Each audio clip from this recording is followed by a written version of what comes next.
I'm Crystal with Whole New Perspective. Welcome to my channel.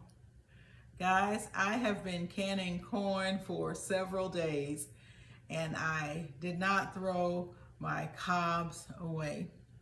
I told you that I was looking at doing another project with that, and I have done it in the past and I'm doing it again. These are my corn cobs. There are 24 in here. I had 2 dozen, and I'm gonna just fill this with water. I'm going to make corn cob syrup and possibly corn cob jelly. Now, what I want to do is to be able to replace corn syrup when recipes call for it with my own homemade corn cob syrup. So I'm gonna try that this year. I've been a little afraid to use it instead, especially when I make pecan pie.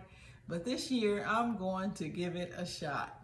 And I just want to bring you along with me through this process.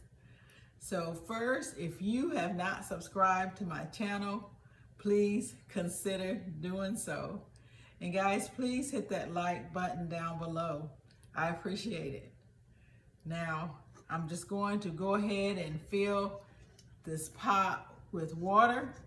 I'm going to bring it to a boil.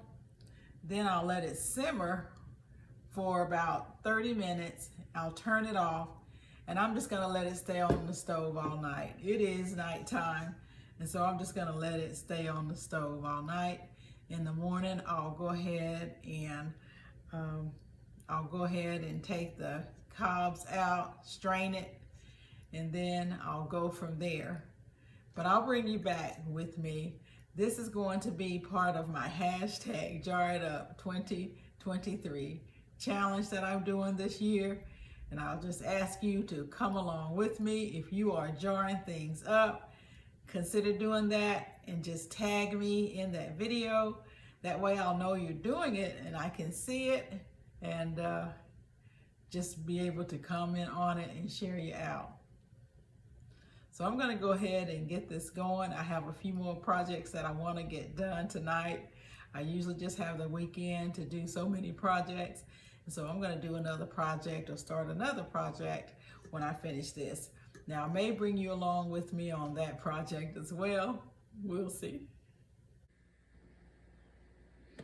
Well, it's the next day and this is what it looks like. It smells so good. So now all I'm getting ready to do is just strain these cobs out. I have ended up with 12 cups of corn juice, and boy does it taste good.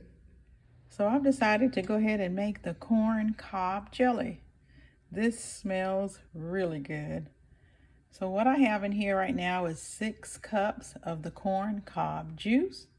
I'm going to go ahead and add the fruit pectin, the powdered version of it. Gonna go ahead and let it come to a boil. Now once it comes to a boil, I'm gonna go ahead and add in 6 cups of sugar.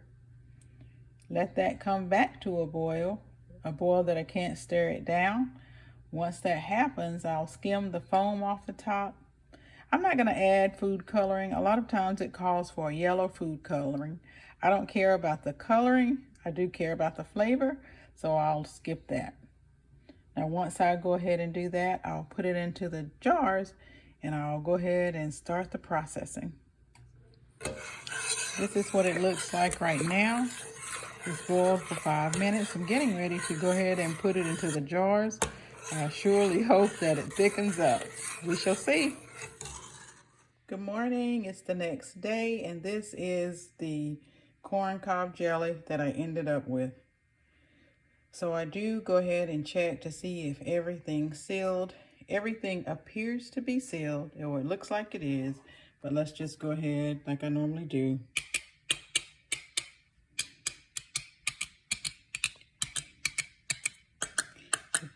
You all hear that difference?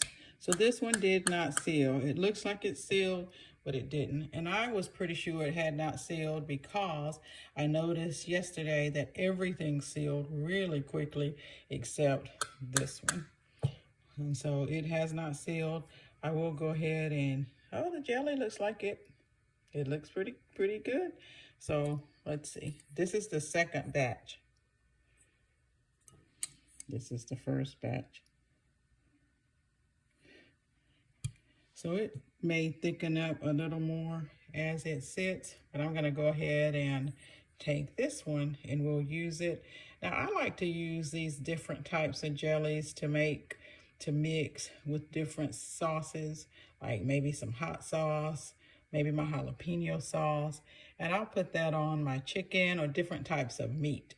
And so I don't really use a lot of these as jellies, but I can't wait to see what it really will taste like. When I tasted it off of the spoon, it did taste somewhat like honey, and that's what they say.